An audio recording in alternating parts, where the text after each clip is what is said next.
Welcome back to the Voices of Madison Park, the MP Podcast, Season 2, Episode 3, where we highlight the people shaping our school and community. Today we have a guest who knows all about discipline, training, and pushing limits. Coach Stewart. He's a Navy veteran, track coach, and athletic instructor at Madison Park. Coach Stewart, welcome to the show. Thank you. It's an honor. So, tell us a little bit about yourself. Why did you start working at Madison Park? Well, I wanted to continue to serve the community that of individuals that resembled and looked like me. I came from Brockton. There was a situation where I was laid off due to mismanagement of school budgets. They actually let off about 200 plus faculty members. Once that situation happened, a few of my colleagues mentioned about Madison, and I said, sign me up. I applied, and I pretty much came here from there. So, how's your experience at Madison Park been like so far? I actually love it. Love it? And I love it because of you guys. So, going on to your Navy career, what made you want to join the Navy?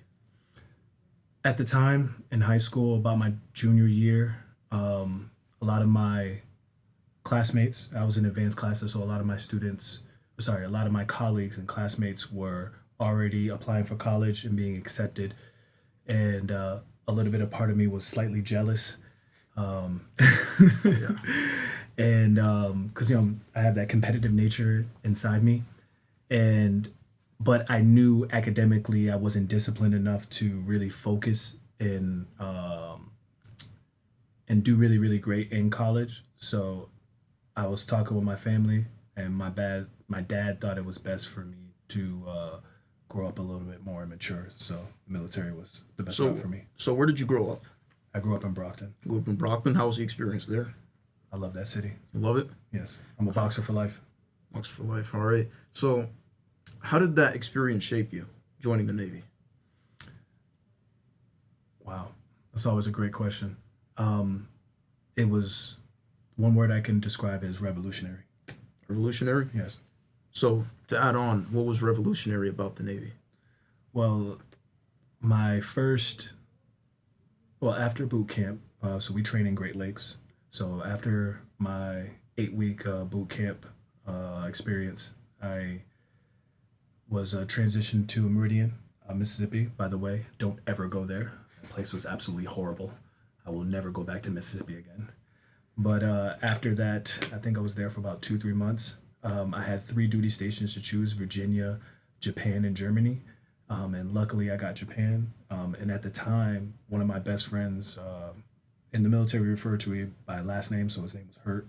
And another one of my friends, Hakeem, they were stationed in Japan. They were stationed on the G-Dub, with George Washington.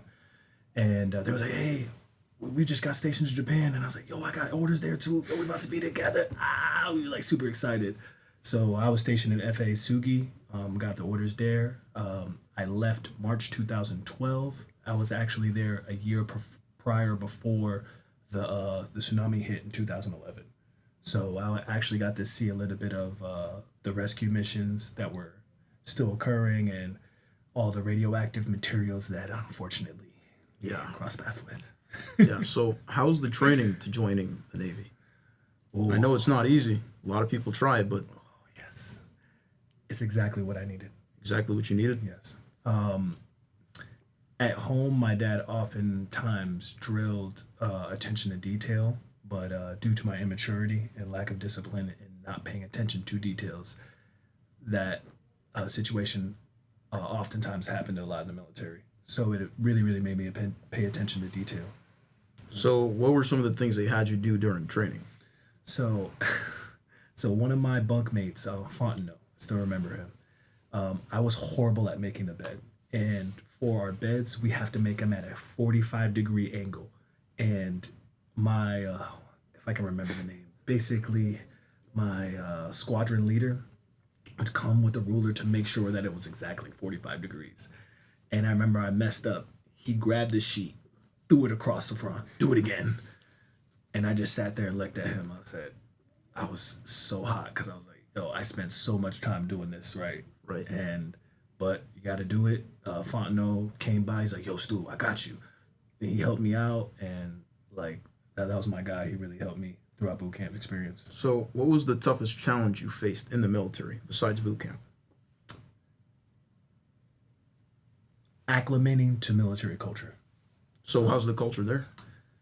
The culture there, it depends on the duty station that you're stationed in. But my duty station, I had some, I wouldn't say issues, but let's just say I prioritize fun over my job. And one of the biggest things I got hit with was integrity, right? Doing the right thing when nobody's looking.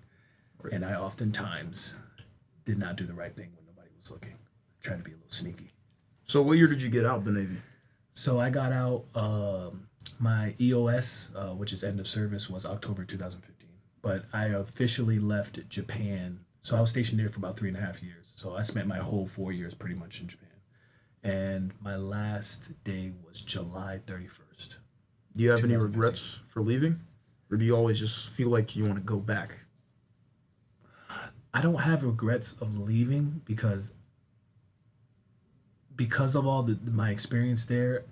I wanted to leave on my terms, and at the time, I got what I needed, and I was ready to go into college. Do I want to go back? A little bit, yes. So, applying the lessons that you took from the Navy, what are some statements that you want to give to our audience who are watching now? Some motivation, some advice you have for them? Practice, practice, practice. Attention to detail, discipline, integrity, doing the right thing. I'll even go into the Navy core values: honor, courage, and commitment. Right? Honor, knowing that you represent somebody or you represent an organization, so be honorable towards that. Commitment, like when you say that you're going to do something, you stay committed to it to the very end. And I respect and honor that because there were times where I was like, I'm done with this military. I don't want to do this anymore. But I stuck through it and I stayed to the very end. Did you ever want to switch over to Marines? It's actually really funny. Later on in my years, I didn't really grow up with my biological family, but later on, as I developed a relationship with my biological family, I learned that my dad was a Marine. My grandmother and my grandmother and grandfather were also in the Air Force. So would I have switched to Marines? My dad did it, so I'm good. The Navy was a better experience for me. Right. So how did you transition from the Navy to coaching? From Navy to coaching, I would say a lot of the elements that we trained in the military, I actually just took that into coaching. So something that I did with my athletes was I like to run with them. So if I'm going to put you through pain and misery, we're going to do this together as a family. And that's one thing I really took, because a lot of my best leaders in the military were the people that were on the ground with you, fighting those battles. So I made sure I took that with me. Did you make them do cadence? Well, that's one thing they do, right? Do cadence. Left, right, left, right. It's not yet, but this spring track, if we have a good unit, might have a little fun with that. Yeah, so, shout out to Burgie too. I think he got first place in his championship, right? In the 600? He got second place. Second place, got you. Yes, he did really. Burgie is a phenomenal athlete. He's a coach's dream. And that was one of the things I took with me into the military. The people that I wouldn't say are obedient, but are coachable. They're willing to take criticism and willing to take the advice of those above them or that have authority of them that are trying to make them better as an athlete. So, taking all the advice that you've learned from the Navy and all the training you've undergone, what lessons from the Navy do you have to bring to your athletes? And how does it affect your coaching style?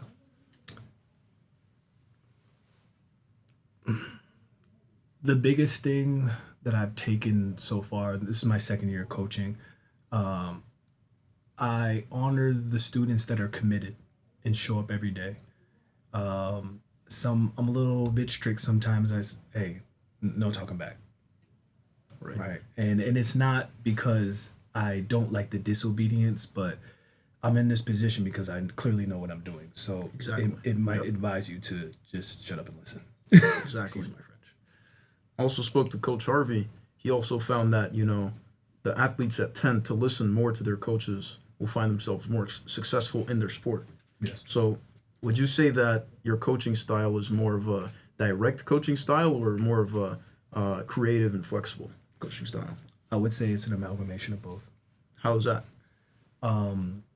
So there's some, I take my coaching.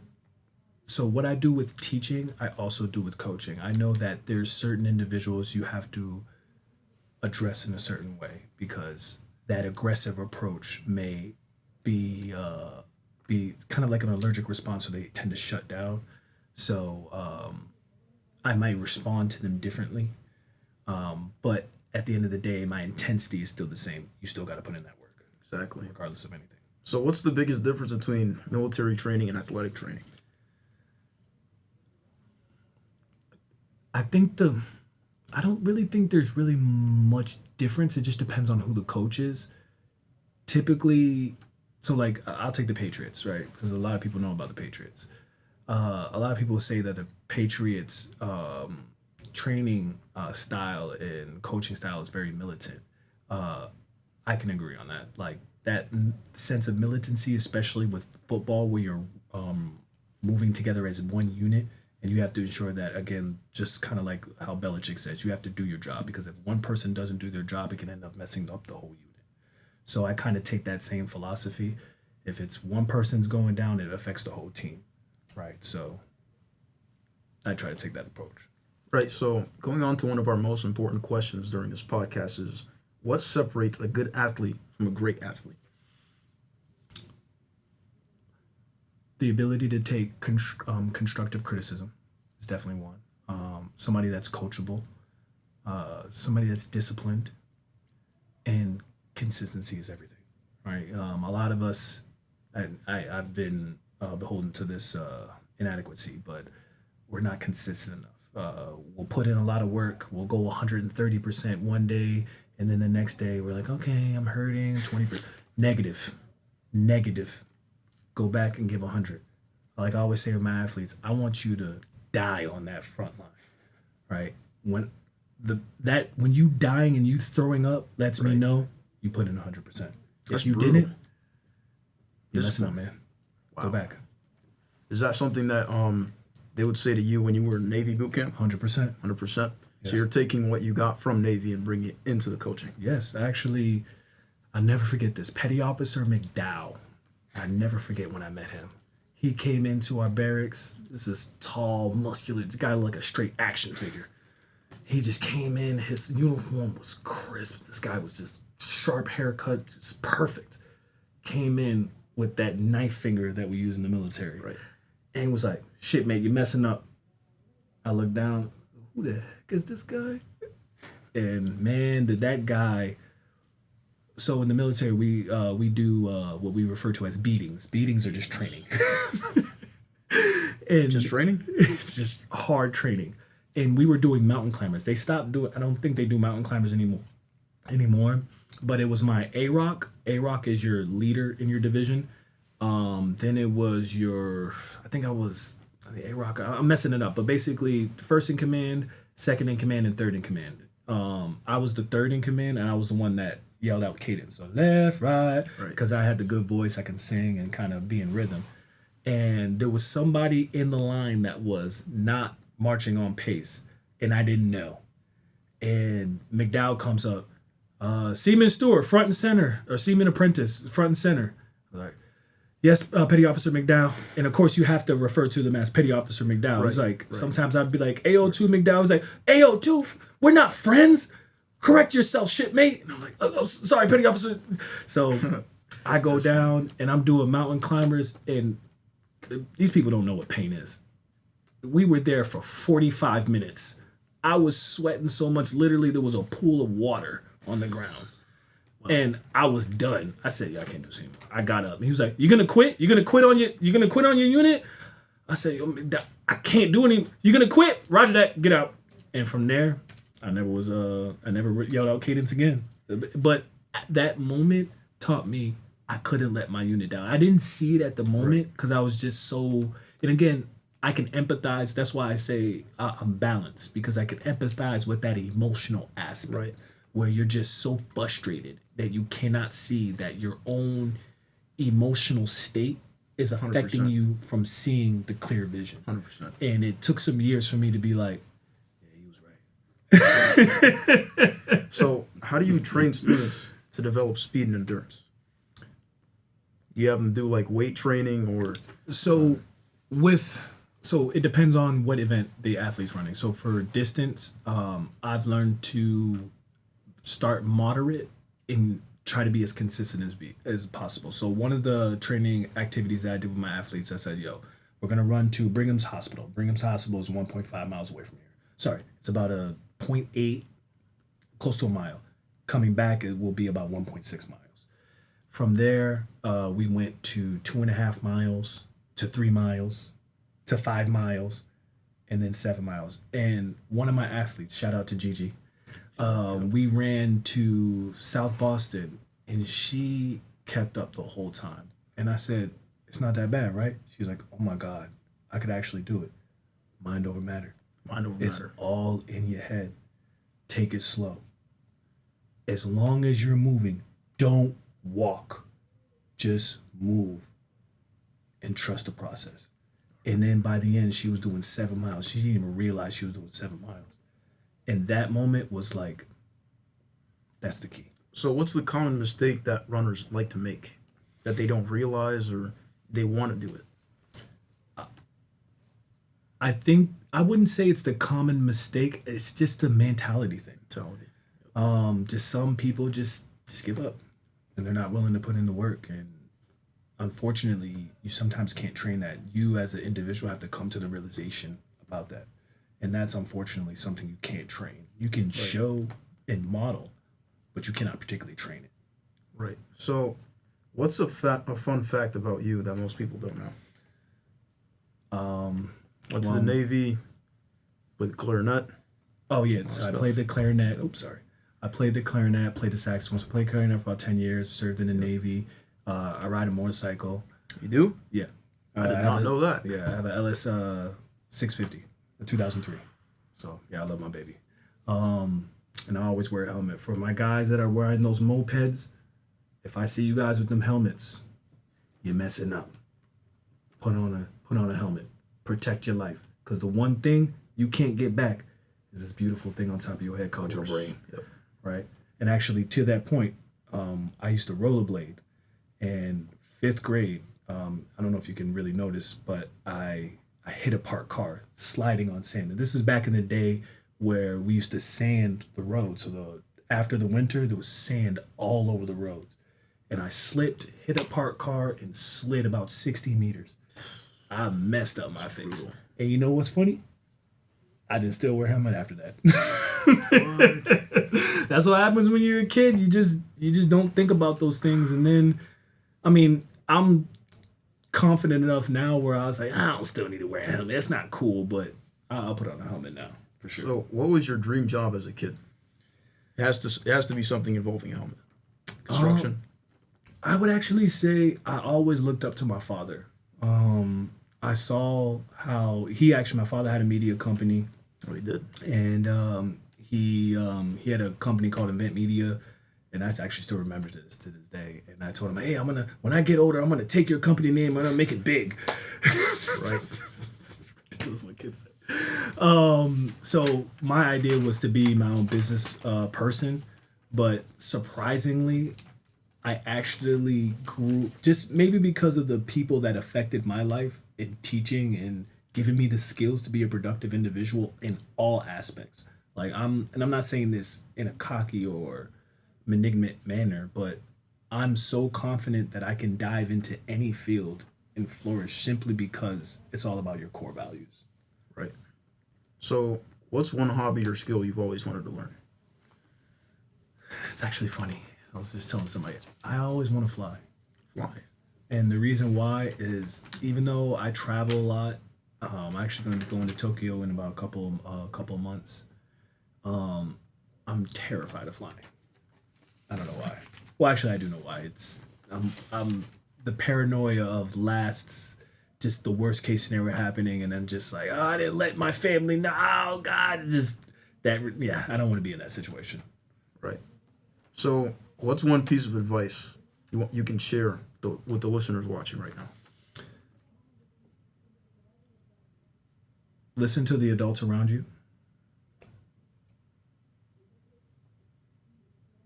Listen to the adults around you. Practice good values. And school has been around for 120 years. Unfortunately and fortunately, we can't change the system. The job isn't to change the system, but work within it and take what's good out of it and use that to prosper. And always remember, this is a competitive world. Not everything is going to be given to you. You got to go out there and earn it. And that's my best advice I can give to people. 100%, Coach. All right. Thank you for being on the show. Your story reminds us that success comes from discipline, training, and the right mindset. Thank you for sharing your journey. And to our audience, thank you for tuning in to Season 2, Episode 3. We'll be right back next time with more inspiring stories and conversations.